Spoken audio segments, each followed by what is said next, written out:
Hi, I'm Lacey Hill, and here's my project on slavery in Brazil. Some history behind this is that the Portuguese were trying to sail to India to look for land and spices, but they ended up being blown off course and landed in Brazil. There, many natives died due to Portuguese diseases and being overworked, and that is when African slaves were brought over to Brazil. And I thought it was interesting to learn that there were 10 times as many slaves going to Brazil than going to North America. And the demand for slaves was increased because the demand for sugar was increased.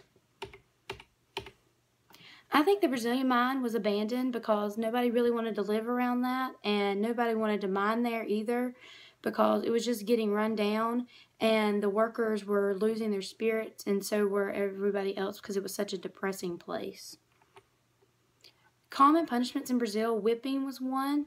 That's where it was over a 9-day period, and they were whipped probably 200 to 300 times.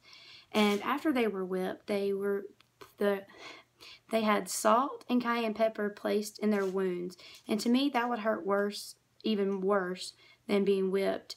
But they did that to prevent diseases. And bugs were used as a punishment too. They were staked up on a cross or a stake, and they used mosquitoes and ants for that. And they also used like household tools that they could find, and the tortures were handed down from generation to generation from masters. A slave owner wouldn't want their slaves to be exposed to religion because religion is sometimes a sign of hope, and they wouldn't want any of their slaves to believe that there was a higher power than them because they wanted to be in control of everything and their slaves. In reading the paragraphs, I do not think that the slaves are helpless. They know what's going on, even though the masters want them to be ignorant. They try to come up with plans to revolt, but it just never works out. And they scheme and meet to overthrow their masters, which I think is pretty cool.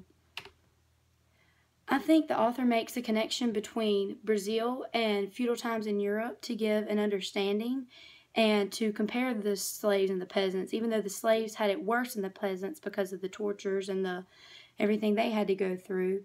It was just a way for someone to compare how things were similar in different parts of the world. The transatlantic slave is still present in modern-day Brazil because of religion. The people from Africa brought all their gods, and that's still used in religion today. And we saw in the video that they learned religion at a very young age. And in ethnic groups, the professor said that is the most brown-faced people he saw, and that's due to the Portuguese explorers having relationships with the natives and the Africans that were brought there. And martial arts is influenced too, because the slaves had to invent something, a way of self-defense, because they weren't allowed to use weapons back at the time. And it's still practiced today to help keep the kids off the